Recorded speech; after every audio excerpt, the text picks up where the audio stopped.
ते प्रज्ञापारमिताय आर्यावलोकितेश्वरो बोधिसत्त्वो गम्भीरां प्रज्ञापारमिताकार्यं चारमनो व्यावलोकति स्मृतिमवलम्ब्य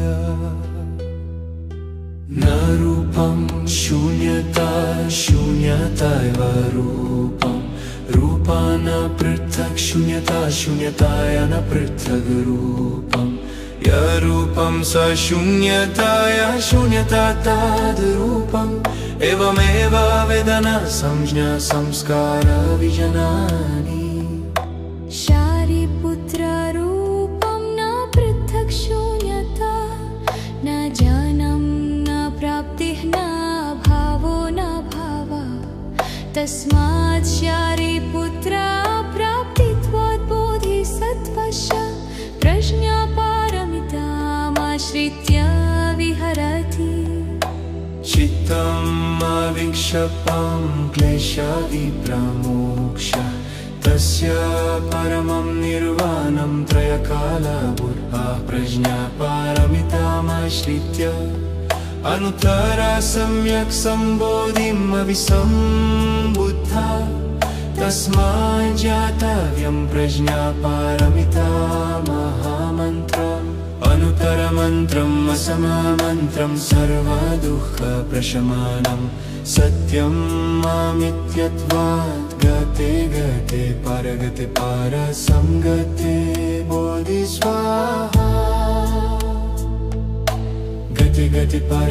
परसंगते बोधिस्वाहा गते गते परसंगते बोधिस्वाहा गते गते परसंगते बोधिस्वाहा इति प्रज्ञापारमिता हृदयं समाप्तम्। ओम शांति शांति शांति।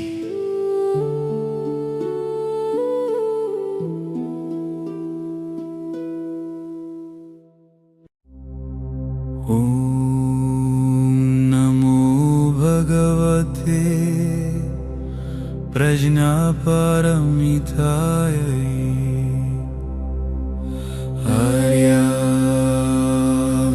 आर्यावलोकितेश्वरो बोधिसत्त्वो गम्भीरं प्रज्ञापारमिताकार्यं चारमनो व्यावलोकयति स्मृतिम् अवलम्ब्य न रूपं शून्यता शून्यताय न पृथक् रूपं रूपान्न पृथक् शून्यता शून्यताय न पृथक् रूपं यद्रूपं स शून्यताय शून्यता तद्रूपम् एवमेव वेदना संज्ञा संस्कार विजनानि शारिपुत्ररूपं न पृथक् शून्यता न जननं न प्राप्तिः न भावो न भावः तस्मात् शारिपुत्रा प्राप्तित्वात् बोधिसत्त्वस्य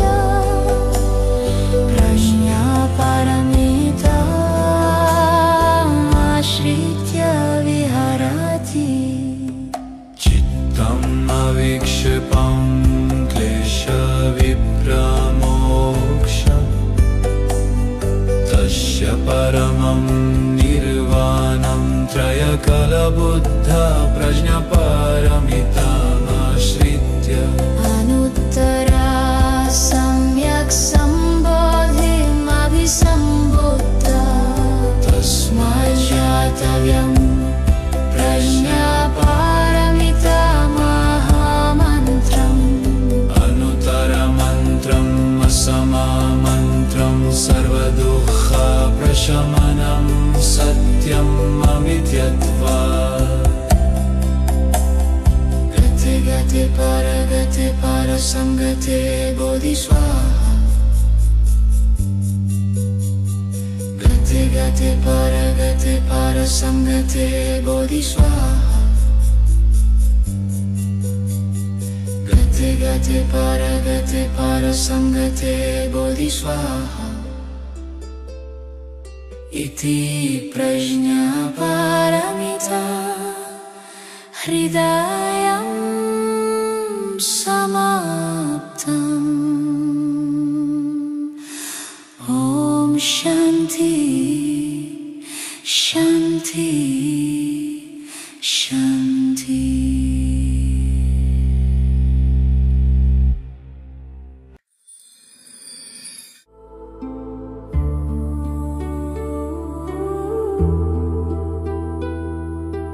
ॐ नमो भगवते प्रज्ञापारमिताय आर्यावलोकितेश्वरो बोधिसत्त्वो गम्भीरां प्रज्ञापारमिताकार्यं चारमनो व्यावलोकयति स्मृतिमवलम्ब्य। न रूपं शून्यता शून्यतैव रूपम् रूपा न पृथक् शून्यता शून्यताया न पृथक् रूपम् यरूपं स शून्यताया शून्यता तद्रूपम् एवमेव वेदना संज्ञा संस्कार विजनानि। शारिपुत्ररूपं न पृथक् शून्यता न जननं न प्राप्तिः न भावो न भावः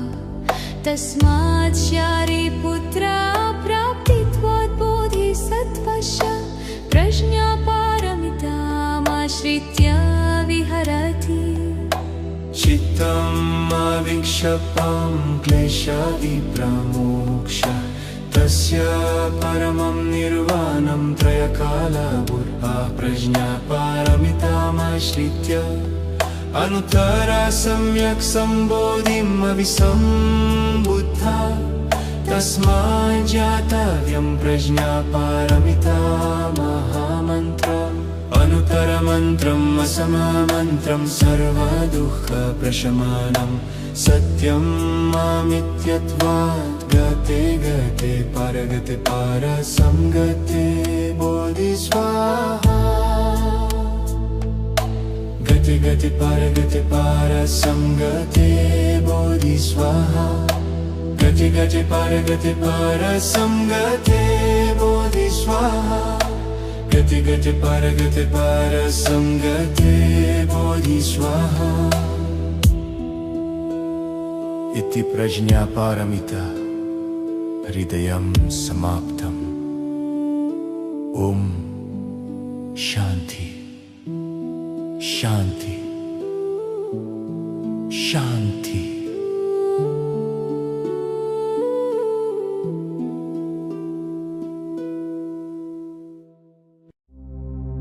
ॐ नमो भगवते प्रज्ञापारमिताय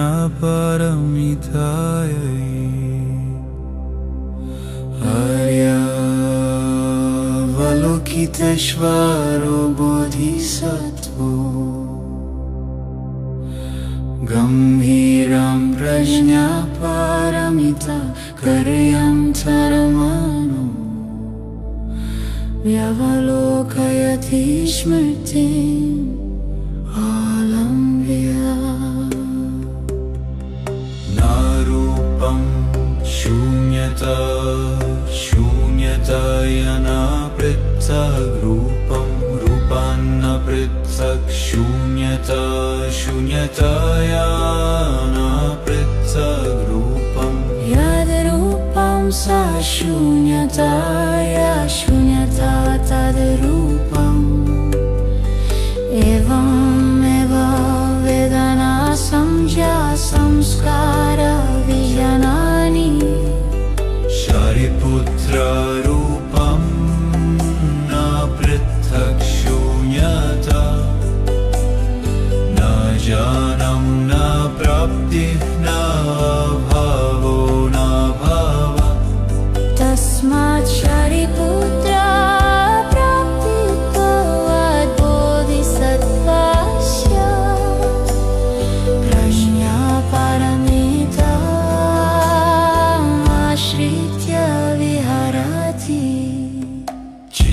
चित्तम् अविक्षिपं क्लेशविप्रमोक्ष तस्य परमं निर्वाणं त्रयकलबुद्धा प्रज्ञापारमितामाश्रित्य अनुत्तरा सम्यक् सम्बोधिमभिसम्बुद्धा तस्मात् ज्ञातव्यं प्रज्ञापारमिता महामन्त्रम् अनुत्तरमन्त्रम् असममन्त्रं सर्वदुःखप्रशमनं सत्यम् अमित्यत्वात् गति परगति परसंगते बोधिस्वाहा गति परगति परसंगते बोधिस्वाहा गति परगति परसंगते बोधिस्वाहा इति प्रज्ञापारमिता हृदयं समाप्तम् ॐ शान्ति शान्ति शान्ति।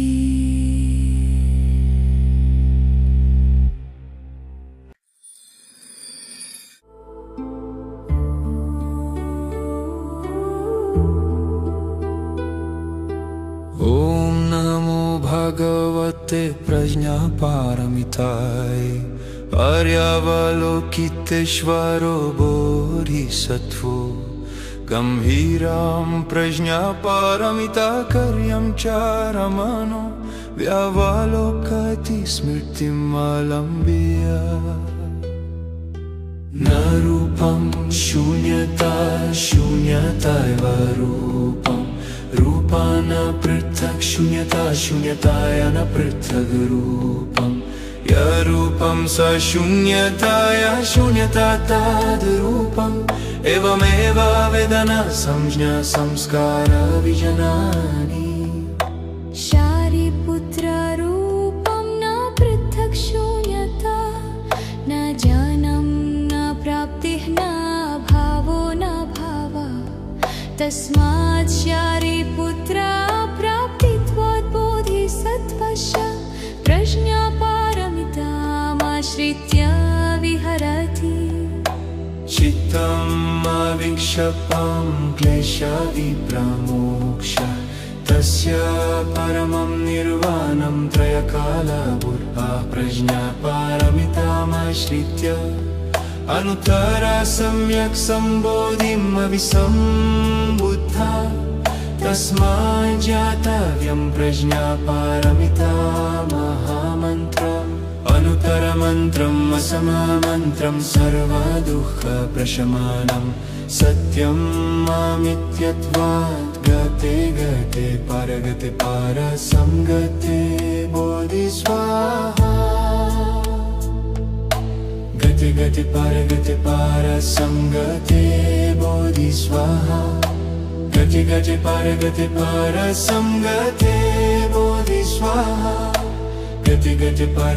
परसंगते बोधिस्वाहा इति प्रज्ञापारमिता हृदयं समाप्तम् ॐ शान्ति शान्ति शान्ति।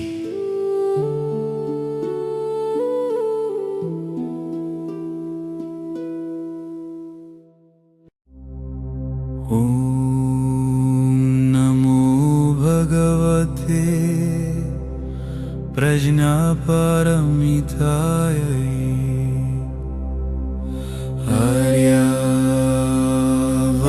आर्यावलोकितेश्वरो बोधिसत्त्वो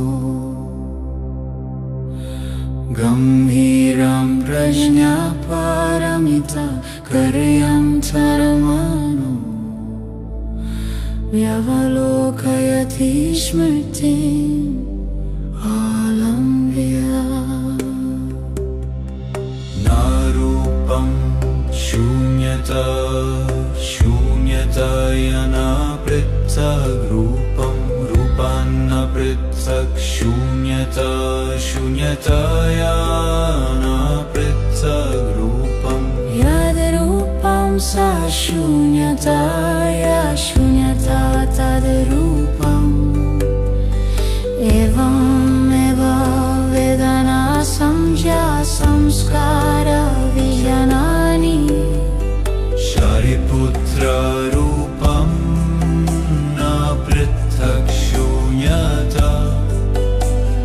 न जानं न प्राप्तिः न भावो न भावः तस्मात् शारिपुत्र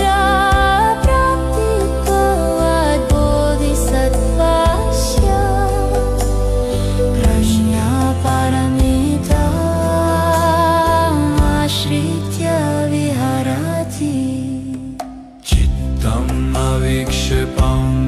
क्लेशविप्रमोक्ष तस्य परमं निर्वाणं त्रयकलबुद्ध प्रज्ञापारमितामाश्रित्य अनुत्तरा सम्यक् सम्बोधिमभिसम्बुद्ध तस्मात् ज्ञातव्यं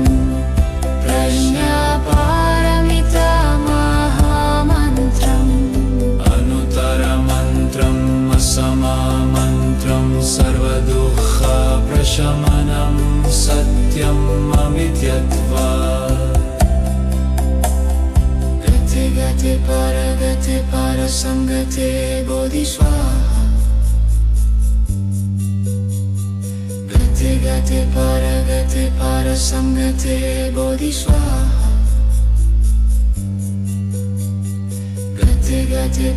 गते परसंगते बोधिस्वाहा इति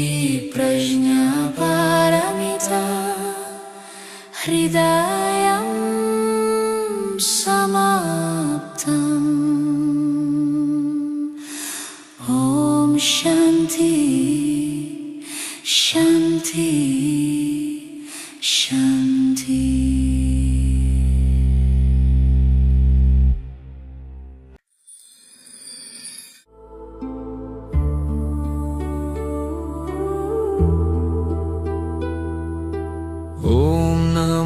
भगवते प्रज्ञापारमिताय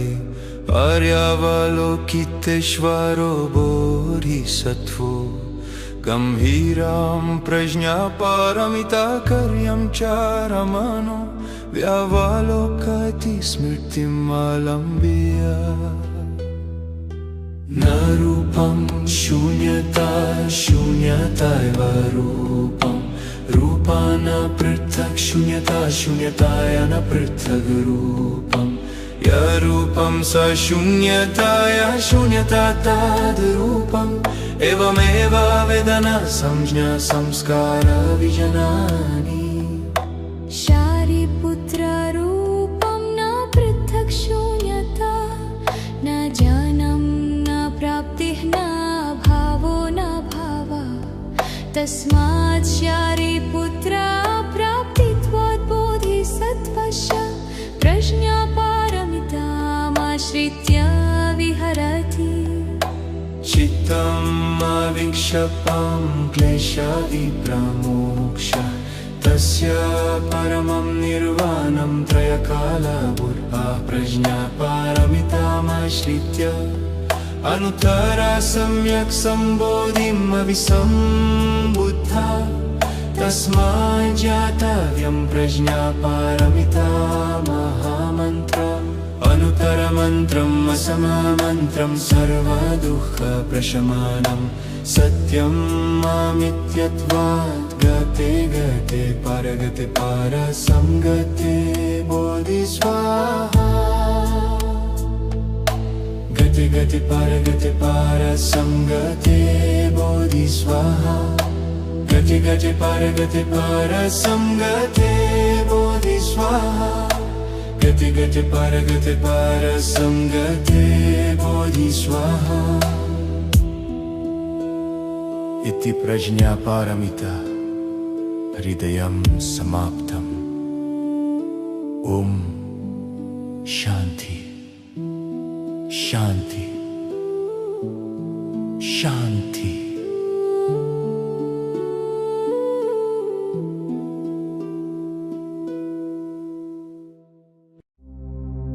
ओम नमो भगवते प्रज्ञापारमिताय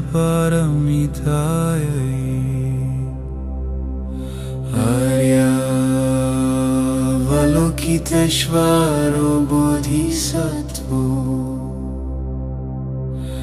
गम्भीरं प्रज्ञापारमिताकर्यं चरमाणो व्यवलोकयति स्मृतिम् आलम्ब्य। नारूपं शून्यता शून्यताया न पृथक् रूपं रूपान्न पृथक् शून्यता शून्यताया न पृथक् रूपं यद्रूपं स शून्यताया शून्यता तद्रूपम् एवमेव वेदना संज्ञा संस्कार विजनानि शारिपुत्र रूपं न पृथक् शून्यता न ज्ञानं न प्राप्तिः न भावो न भाव तस्मात् शारिपुत्र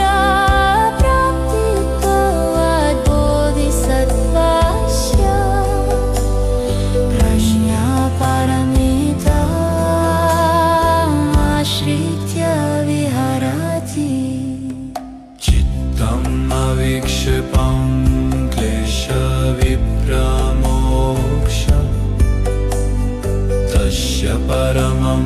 निर्वाणं त्रयकलबुद्ध प्रज्ञापारमितामाश्रित्य अनुत्तरा सम्यक् सम्बोधिमभिसम्बुद्ध तस्मात् ज्ञातव्यं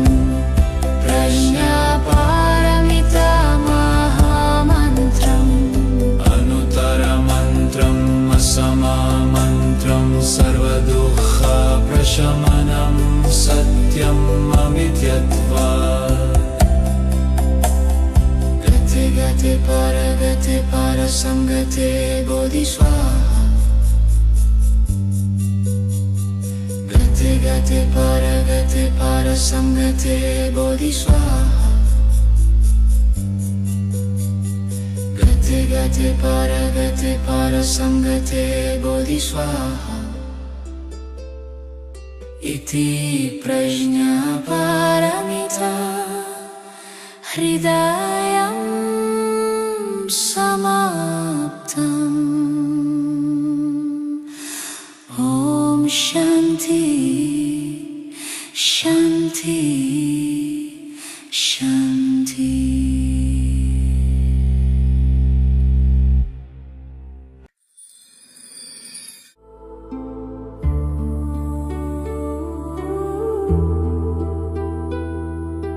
ओम नमो भगवते प्रज्ञापारमिताय आर्यावलोकितेश्वरो बोधिसत्त्वो गम्भीरं प्रज्ञापारमिताकर्यं चारमनो व्यावलोकयति स्मृतिम् आलम्ब्य। न रूपं शून्यता शून्यतायव रूपं रूपान् पृथक् शून्यता शून्यताया न पृथक् रूपं यरूपं स शून्यताया शून्यता तद्रूपम् एवमेव वेदना संज्ञा संस्कार विजनानि शारिपुत्र रूपं न पृथक् शून्यता न ज्ञानं न प्राप्तिः न भावो न भाव तस्मात् शारिपुत्र प्राप्तित्वात् बोधिसत्त्वस्य प्रज्ञापारमितामाश्रित्य विहरति। चित्तम् अविक्षिपं क्लेशविप्रमोक्ष तस्य परमं निर्वाणं त्रयकालबुद्धा प्रज्ञापारमितामाश्रित्य अनुत्तरा सम्यक् सम्बोधिम् अभिसम्बुद्धा तस्मात् जातव्यं प्रज्ञापारमिता महामन्त्रम् अनुत्तरमन्त्रम् असममन्त्रं सर्वदुःखप्रशमनं सत्यं मामित्यत्वात् गते गते परगते परसंगते बोधिस्वाहा गते गते परसंगते बोधिस्वाहा गते गते परसंगते बोधिस्वाहा गते गते परसंगते बोधिस्वाहा इति प्रज्ञापारमिता हृदयं समाप्तम्। ओम शांति शांति शांति।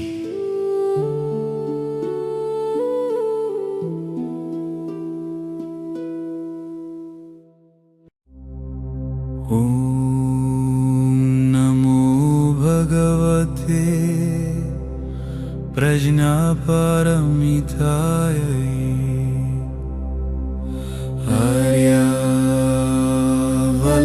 आर्यावलोकितेश्वरो बोधिसत्त्वो गम्भीरं प्रज्ञापारमिता कर्यं चरमाणो व्यवलोकयति स्मृतिम् आलम्ब्य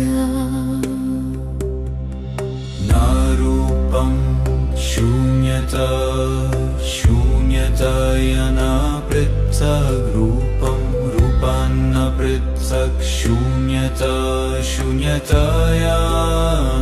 पृथक् रूपं यद्रूपं सा शून्यताया शून्यता तद्रूपम्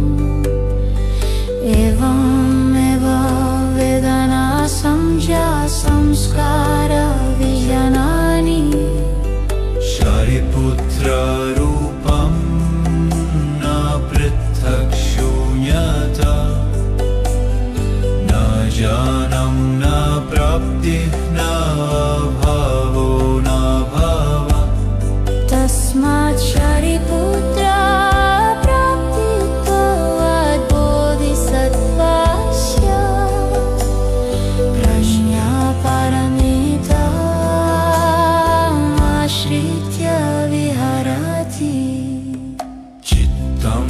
विक्षेपं क्लेशविप्रमोक्ष तस्य परमं निर्वाणं त्रयकालबुद्धा प्रज्ञापारमितामाश्रित्य अनुत्तरा सम्यक् सम्बोधिम् अभिसम्बुद्धा तस्मात् जातव्यं प्रज्ञापारमिता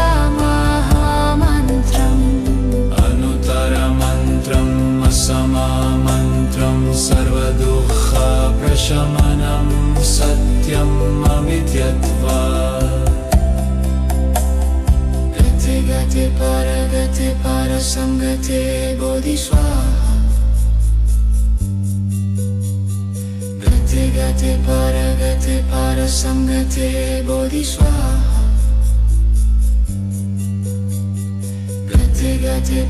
गते परसंगते बोधिस्वाहा इति प्रज्ञापारमिता हृदयं समाप्तम्। ओम शांति शांति शांति।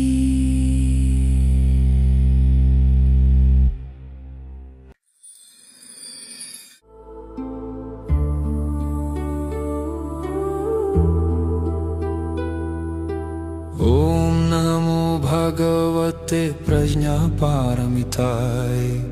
आर्यावलोकितेश्वरो बोधिसत्त्वो गम्भीरां प्रज्ञापारमिताकर्यं चारमनो व्यावलोकयति स्मृतिम् आलम्ब्य न रूपं शून्यता शून्यतैव रूपं रूपा न पृथक् शून्यता शून्यताय न पृथग् रूपम् यरूपं स शून्यताय शून्यता तद्रूपम् एवमेव वेदना संज्ञा संस्कार विजनानि शारिपुत्ररूपं न पृथक् शून्यता न जानं न प्राप्तिः न भावो न भावः तस्मात् शारिपुत्रा प्राप्तित्वात् बोधिसत्त्वस्य प्रज्ञापारमितामाश्रित्य विहरति चित्तम् अविक्षिप्तं क्लेशविप्रमोक्ष तस्य परमं निर्वाणं त्रयकालपूर्वा प्रज्ञापारमितामाश्रित्य अनुत्तरा सम्यक् सम्बोधिम् अभिसम्बुद्धा तस्मात् ज्ञातव्यं प्रज्ञापारमिता महामन्त्रम् अनुत्तरमन्त्रम् असममन्त्रं सर्वदुःखप्रशमनं सत्यम् मामित्यत्वात् गते गते परसंगते बोधिस्वाहा गते गते परसंगते बोधिस्वाहा गते गते परसंगते बोधिस्वाहा गते गते परसंगते बोधिस्वाहा इति प्रज्ञापारमिता हृदयं समाप्तम्। ओम शांति शांति शांति।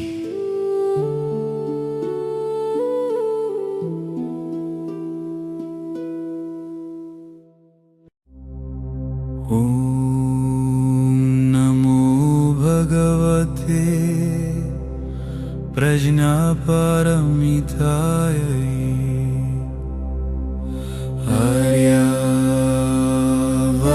आर्यावलोकितेश्वरो बोधिसत्त्वो गम्भीरं प्रज्ञापारमिताकर्यं चरमनो व्यावलोकयति स्मृतिम् आलम्ब्य नारूपं शून्यता शून्यताय न पृथक् रूपं रूपान्न पृथक् शून्यता शून्यताय न पृथक् रूपम् यद्रूपं स शून्यताय शून्यता तद्रूपम् एवमेव वेदना संज्ञा संस्कार विजनानि शारिपुत्ररूपं न पृथक् शून्यता न जानं न प्राप्तिः न भावो न भावः तस्मात् शारिपुत्रा प्राप्तित्वात् बोधिसत्त्वस्य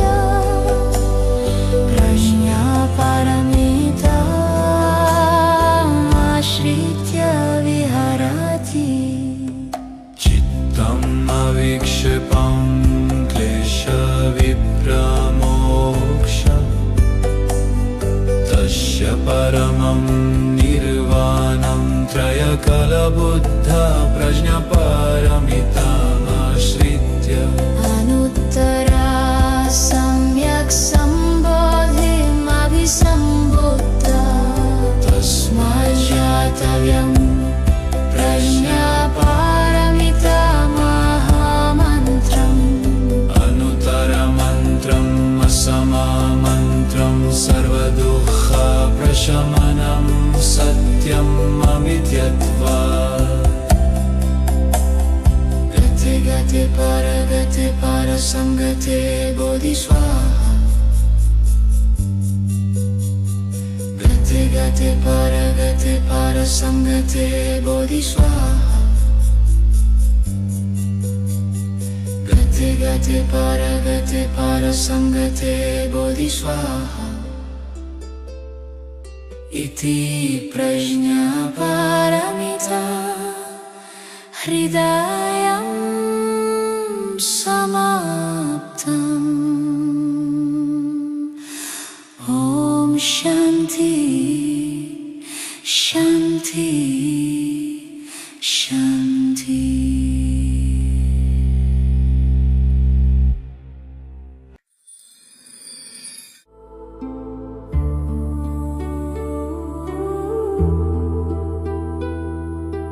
ॐ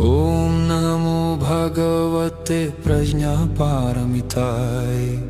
आर्यावलोकितेश्वरो बोधिसत्त्वो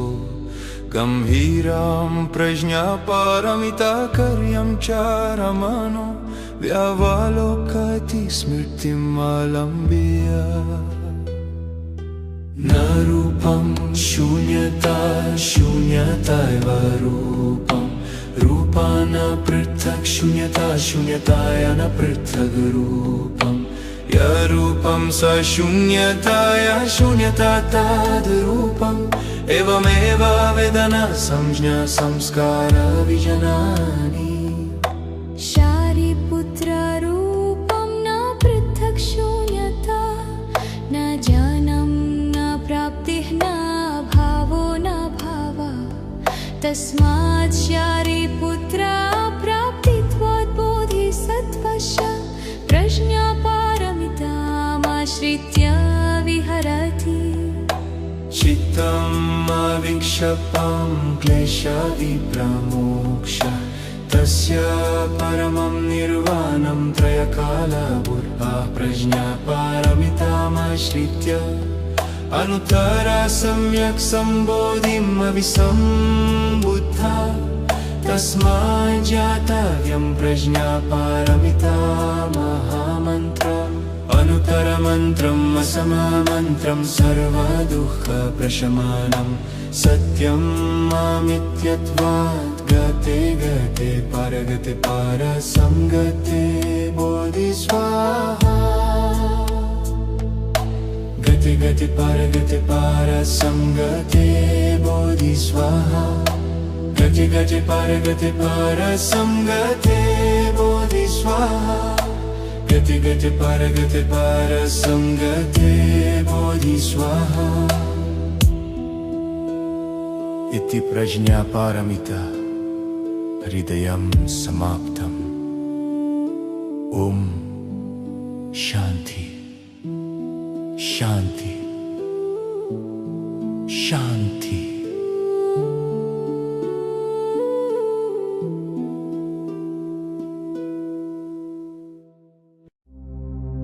ॐ नमो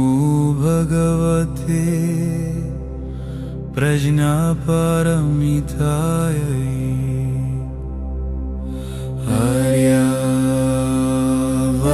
आर्यावलोकितेश्वरो बोधिसत्त्वो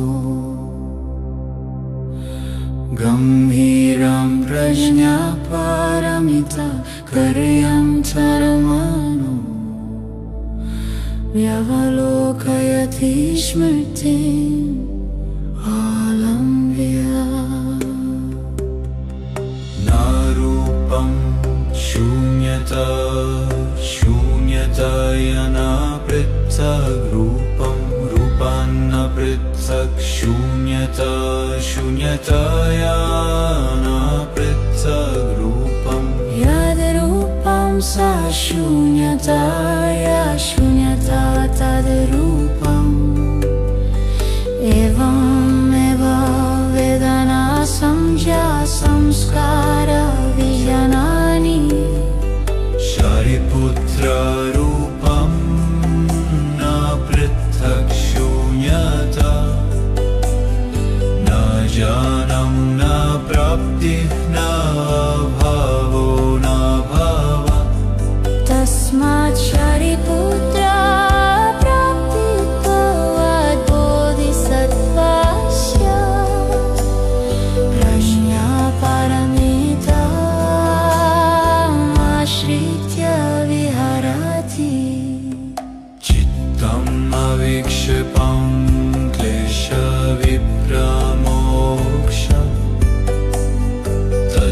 परमं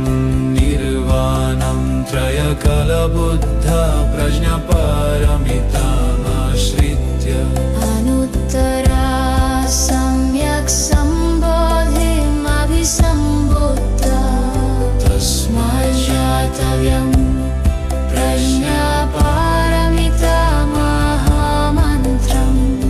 अनुत्तरमन्त्रम् असममन्त्रं सर्वदुःखप्रशमनं सत्यम् अमित्यत्वात्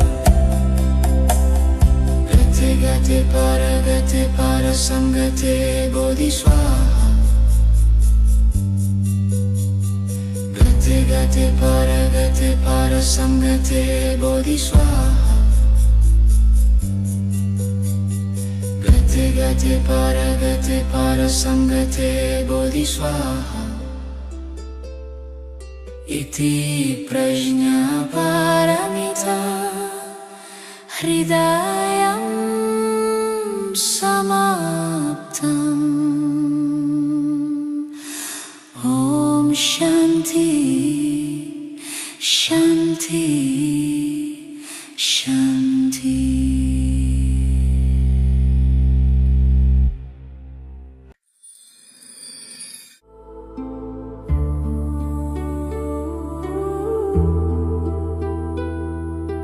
ॐ नमो भगवते प्रज्ञापारमिताय पर्यावलोकितेश्वरो बोधिसत्त्वो गम्भीरां प्रज्ञापारमिताकार्यं चारमनो व्यावलोकति स्मृतिम् अवलम्ब्य न रूपं शून्यता शून्यतैव रूपम् रूपा न पृथक् शून्यता शून्यताय न पृथक् रूपम् यरूपं स शून्यताय शून्यता तद्रूपम् एवमेव वेदना संज्ञा संस्कार विजनानि शारिपुत्ररूपं न पृथक् शून्यता न जननं न प्राप्तिः न भावो न भावः तस्मात् शारिपुत्रा प्राप्तित्वात् बोधिसत्त्वस्य प्रज्ञापारमितामाश्रित्य विहरति चित्तम् अविक्षिप्तं क्लेशविप्रमोक्ष्य तस्य परमं निर्वाणं त्रयकालबुद्धा प्रज्ञापारमितामाश्रित्य अनुत्तरा सम्यक् सम्बोधिम् अभिसम्बुद्धा तस्मात् ज्ञातव्यं प्रज्ञापारमिता महामन्त्रम् अनुत्तरमन्त्रम् असममन्त्रं सर्वदुःखप्रशमनं सत्यम् अमित्यत्वात् गते गते परसंगते बोधिस्वाहा गते गते परसंगते बोधिस्वाहा गते गते परसंगते बोधिस्वाहा गते गते परसंगते बोधिस्वाहा इति प्रज्ञापारमिता हृदयं समाप्तम् ॐ शान्ति शान्ति शान्ति।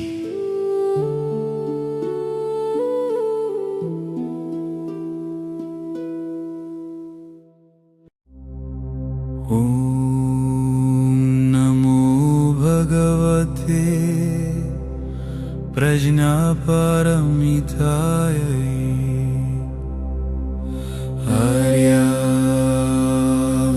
आर्यावलोकितेश्वरो बोधिसत्त्वो गम्भीरं प्रज्ञापारमिताकार्यं चारमनो व्यावलोकयति स्मृतिम् अवलम्ब्य नारूपं शून्यता शून्यताय न पृथक् रूपं रूपान्न पृथक् शून्यता शून्यताया सा शून्यताया शून्यता तद्रूपम् एवमेव वेदना संज्ञा संस्कार विजनानि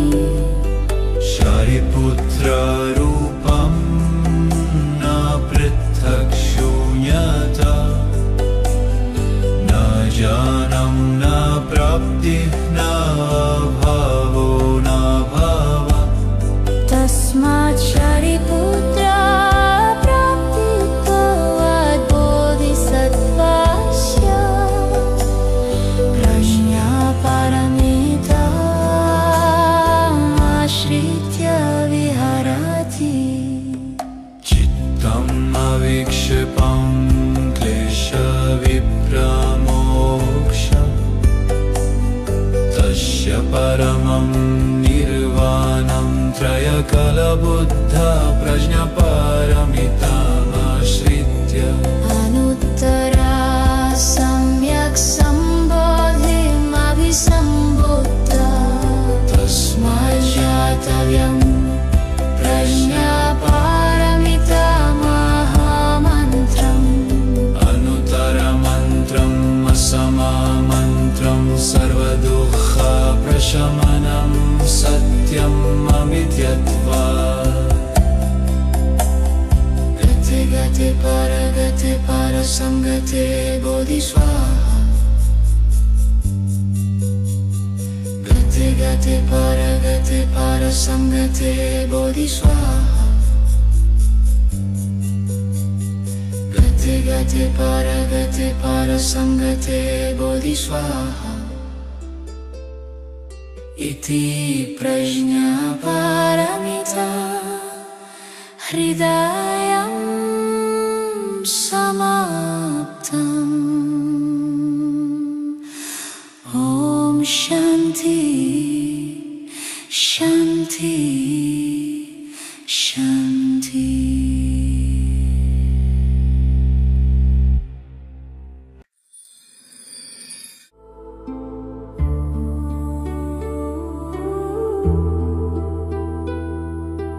ॐ नमो भगवते प्रज्ञापारमिताय पर्यावलोकितेश्वरो बोधिसत्त्वो गम्भीरां प्रज्ञापारमिताकार्यं चारमनो व्यावलोकति स्मृतिम् अवलम्ब्य न रूपं शून्यता शून्यतैव रूपम् रूपा न पृथक् शून्यता शून्यताय न पृथग् रूपम् यरूपं स शून्यताय शून्यता तद्रूपम् एवमेव वेदना संज्ञा संस्कार विजनानि शारिपुत्ररूपं न पृथक् शून्यता न जानं न प्राप्तिः न भावो न भावा तस्मात् शारिपुत्रा प्राप्तित्वात् बोधिसत्त्वस्य प्रज्ञापारमितामाश्रित्य विहरति चित्तम् अविक्षिपं क्लेशविप्रमोक्षः तस्य परमं निर्वाणं त्रयकालबुद्धा प्रज्ञापारमितामाश्रित्य अनुत्तरा सम्यक् सम्बोधिम् अभिसम्बुद्धा तस्मात् ज्ञातव्यं प्रज्ञापारमिता महामन्त्रम् अनुतरमन्त्रम् असममन्त्रं सर्वदुःखप्रशमनं सत्यम् अमित्यत्वात् गते गते परसंगते बोधिस्वाहा गते गते परसंगते बोधिस्वाहा गते गते परसंगते बोधिस्वाहा गते गते परसंगते बोधिस्वाहा इति प्रज्ञापारमिता हृदयं समाप्तम् ॐ शान्ति शान्ति शान्ति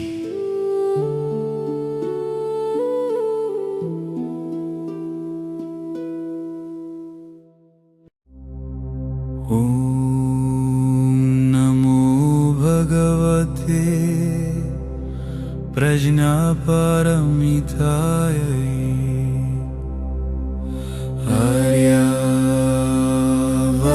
आर्यावलोकितेश्वरो बोधिसत्त्वो गम्भीरं प्रज्ञापारमिताकर्यं चरमाणो व्यवलोकयति स्मृतिम् आलम्ब्य नारूपं शून्यता शून्यतायना पृथक् रूपं रूपान्न पृथक् शून्यता शून्यतायाना पृथक् रूपं यद्रूपं सा शून्यताया शून्यता तद्रूपम् एवमेव वेदना संज्ञा संस्कार विजनानि शारिपुत्ररूपं न पृथक् शून्यता न ज्ञानं न प्राप्तिः न भावो न भावः तस्मात् शारिपुत्र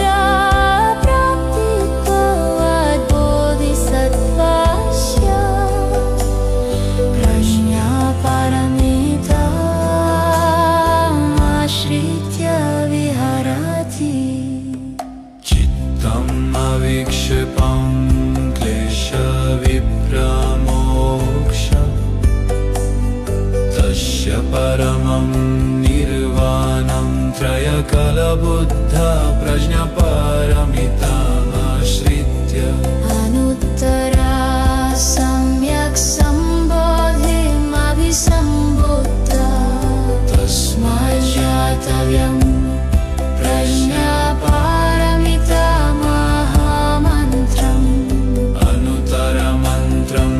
सममन्त्रं सर्वदुःखप्रशमनं सत्यम् अमित्यत्वात्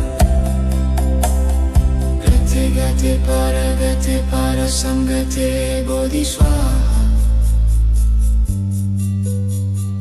गते गते परगते परसंगते बोधिस्वाहा गते परगते परसंगते बोधिस्वाहा इति प्रज्ञापारमिता हृदयं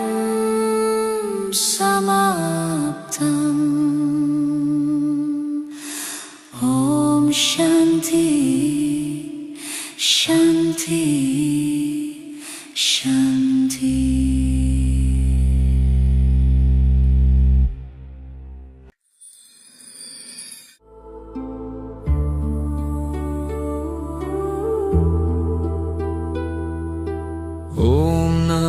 भगवते प्रज्ञापारमिताय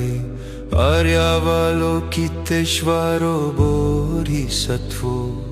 गम्भीरं प्रज्ञापारमिताकर्यं चारमनो व्यावलोकयति स्मृतिम् आलम्ब्य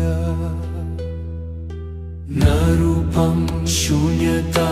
शून्यतैव रूपम् रूपान पृथक् शून्यता शून्यताय न पृथक् रूपम् यरूपं स शून्यताय शून्यता तद्रूपम् एवमेव वेदना संज्ञा संस्कार विजनानि शारिपुत्ररूपं न पृथक् शून्यता न ज्ञानं न प्राप्तिः न भावो न भावः तस्मात् शारिपुत्रा प्राप्तित्वात् बोधिसत्त्वस्य प्रज्ञापारमितामाश्रित्य विहरति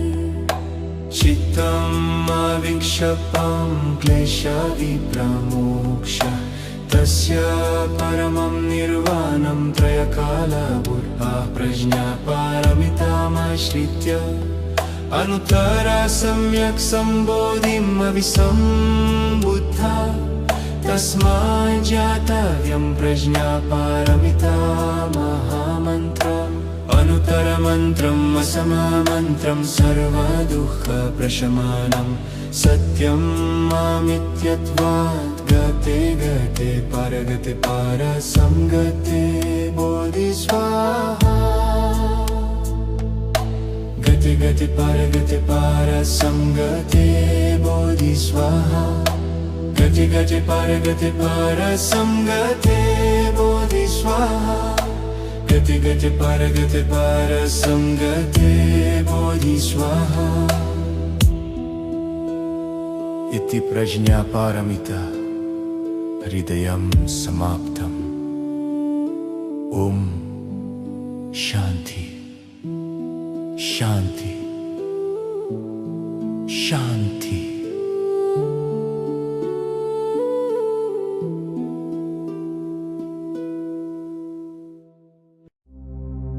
ओम नमो भगवते प्रज्ञापारमिताय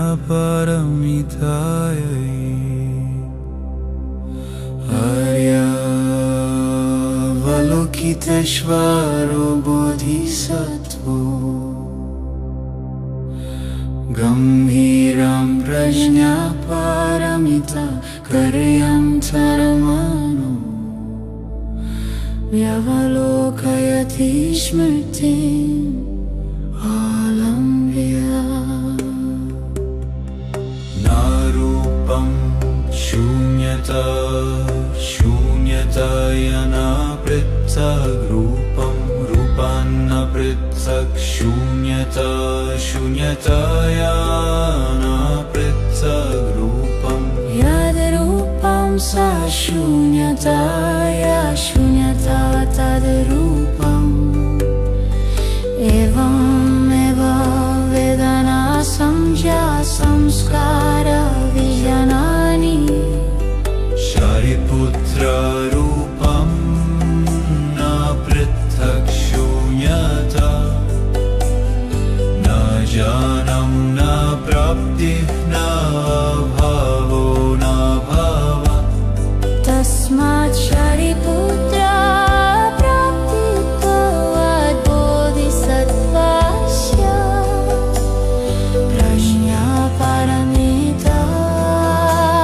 प्रज्ञापारमितामाश्रित्य विहरति चित्तम् अविक्षिपं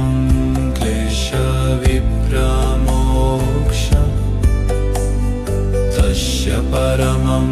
निर्वाणं त्रयकलबुद्धा प्रज्ञापारमितामाश्रित्य अनुत्तरा सम्यक् सम्बोधिमभिसम्बुद्धा तस्मात् ज्ञातव्यं प्रज्ञापारमिता महामन्त्रम् अनुत्तरमन्त्रम् असममन्त्रम् सर्वदुःखप्रशमनम् सत्यं ममित्यत्वात् गते गते परगते परसंगते बोधिस्वाहा गते गते परगते परसंगते बोधिस्वाहा गते गते परगते परसंगते बोधिस्वाहा इति प्रज्ञापारमिता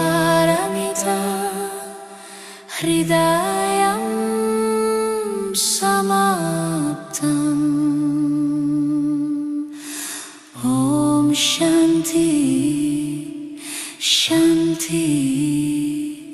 शान्ति।